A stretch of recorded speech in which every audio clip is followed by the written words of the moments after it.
Matapos ng hagupit ng Bagyong Christine sa aming lugar dito sa Kabikulan, pati na rin sa iba't ibang panig ng Luzon, bawat araw ay pabawas ng pabawas ang level ng tubig. Mga sumunod na araw ay humupa na rin ang baha, mga nagkalat na gamit, mga inanod na damit at iba pa. Ang mga ibang residente ng mga lumikas mula sa evacuation center ay nag-uwian na sila at naglinis sila sa kanilang kanya-kanyang tahanan.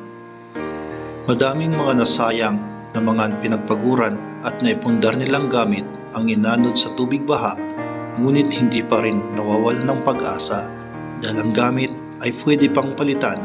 Ang importante, ang buhay ng tao ay may salba. Kasabay nito, ang mga naubos na mga naipundar ay naubos na rin ang supply ng aming pagkain, maging sa mga groceries, bigasan, bakery at iba pa. Maraming mga tao ang nagtsatsagang pumila makabili ng bigas dito sa kahabaan ng Panganiban Drive, ang nag-iisang may tindahan ng bigas kung saan ka makakabili ng murang bigas. Daang-daang bigas sa tindahan ang pinasok at lumubog sa tubig baha, ay ito'y hindi na mapakinabangan. Wala tayong magagawa kapag ang kalikasan na ang maningil sa atin, mayaman ka man o mahirap. Sa lahat ng mga gasolinahan dito sa aming lugar sa Bicol, nagkaubusan na rin ng supply ng gas dahil na nito ay hindi na ipasok ang fuel tank na ikakarga sana papasok dito sa Naga dahilan ng matinding pagbaha mula San Fernando hanggang Milaor. May mga ibang gasoline station pero iilan lang ang bukas dahil nagkakaubusan na ng supply ng gas. Daang-daang mga sasakyan, pila-pila at tiyagaan lang at habaan ang pasensya. Dahil sa pananalasa ng Bagyong Christine ay malaki pa ring perwisyo sa ating mga kapwa Pilipino dahil hindi natin alam kung paano natin may susurvive ang ating pang-araw-araw at di natin alam kung paano tayo makakapagsimula. Ngunit may awa pa rin ng Diyos at babangon tayong muli sa susunod na araw. Dahil humuhupa na rin paunti-unti ang tubig baha sa daan, may mga ilang supplier na papalabas ng Bicol Region upang kumuha ng produkto na idadala sa aming lugar, maging sa Naga, Camarines Sur, Albay or Sorsogon. Matinding bigat ng traffic dahilan ng pagka-traffic nito ay ang ibang daanan ay lubog pa rin sa tubig baha, kaya naman ang iba ay naghahanap ng mga alternate road kung saan walang baha. Kung sakali man na mangyari ito, ay dapat maging babala na to sa atin. Dapat tayo makinig sa mga kinakaukulan, makinig sa mga balita, radyo, Facebook, maging telebisyon upang maiwasan ang ganitong insidente. Hindi basta-bastang baha lang ito o simpleng pag-uulan lang dahil ito ay nagdulot ng pinsala sa ating lugar dito sa Kabikulan maging ibang parte ng Luzon dahil dito ay maraming nawalan ng buhay, nawalan ng tirahan at nawalan ng negosyo o maging mga maliliit man. Dahil sa matinding pagbabaha, maraming mga supply na pagkain ang hindi nakapasok sa aming lugar dito sa lungsod ng Naga, pati na rin sa Camarines Sur, Albay, Sorsogon. Dahil nga, ang papasok sana ng mga produkto sa amin ay na-stranded sa San Fernando, Camarines Sur. Maging man ang relief na darating sa amin ay hindi na nakakapunta dahil nga na-stranded ang kargang mga relief goods papasok sa aming lugar.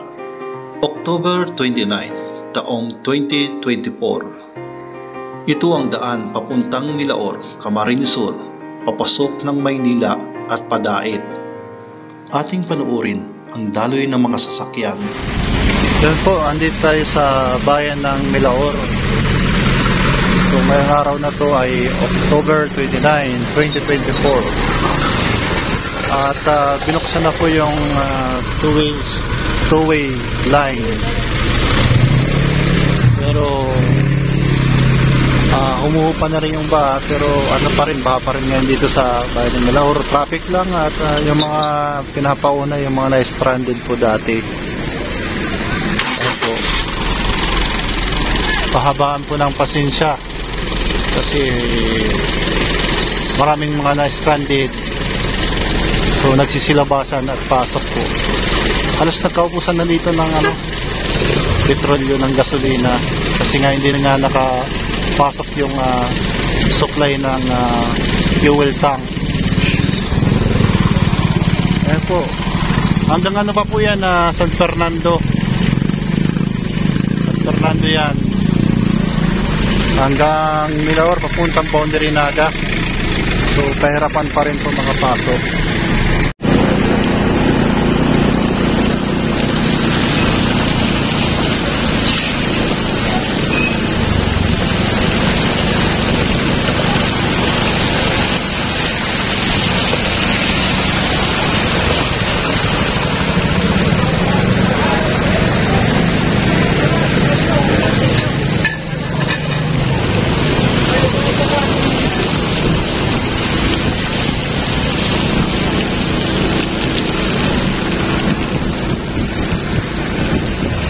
Po, lubog pa po sa baha po yung Milaor, yung mga papasok ng Maynila, Dait, papunta ng Legazpi. Ganito po yung dadaanan natin. Hanggang ngayon po ay hindi pa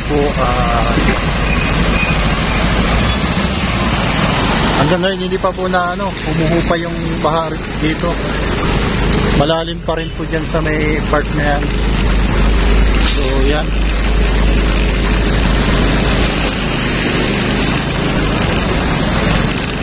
mataas pa rin yung tubig kahit nakamotor na tayo, kahit umuupa na yung baha. Big.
Pinapakita ko lang po sa inyo yung sitwasyon. Palabas po kami ng Naga City.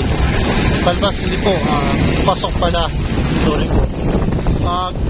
Galing po kami San Fernando. Ano pa po doon, traffic at mahabang pasensya po. Nakakapasok naman po yung 4 wheels, kaya lang pasensya lang po na kailangan ng magbawa ng mahabang pasensya kasi ganito, pila-pila po yung sasakyan. Din naman po agad-agad na sabay-sabay na makakalabas, kasi yung mga na-stranded, yun naman yung pinapauna na makalabas.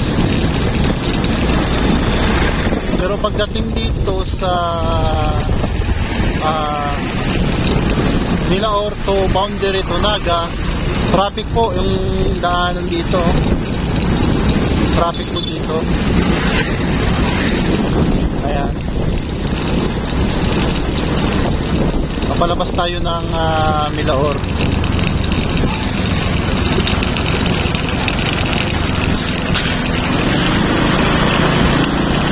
Punti ka na, pahamak yung aso.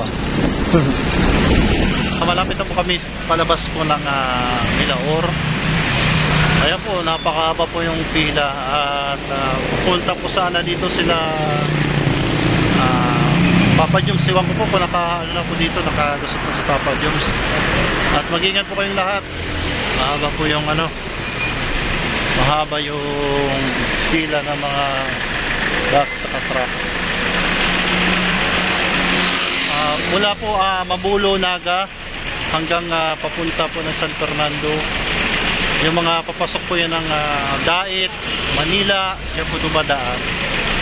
So yan po yung advisory po natin ngayong October 29, 2022.